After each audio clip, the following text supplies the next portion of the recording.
Umut Kervanı İnsani Yardım Vakfı olarak almış olduklarımız kurban vekaletlerini Afrika'nın Somali ülkesinde kurbanlarımızı kestik.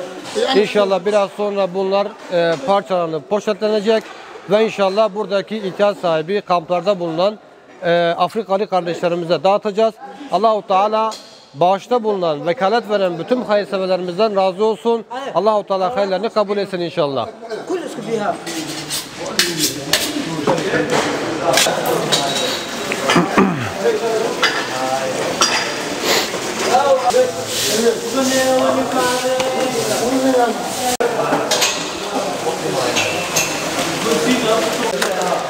Vamos da.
Onu alacağız.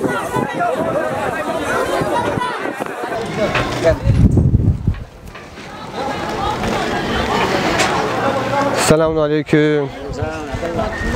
Hocam bir tane veriyorum. Bir tane hocam.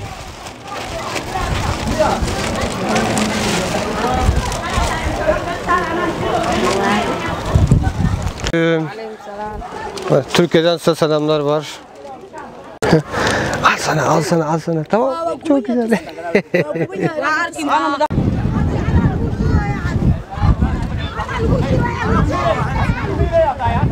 Türkiye'den size selamlar var. Maşallah. Maşallah. Allah'ım.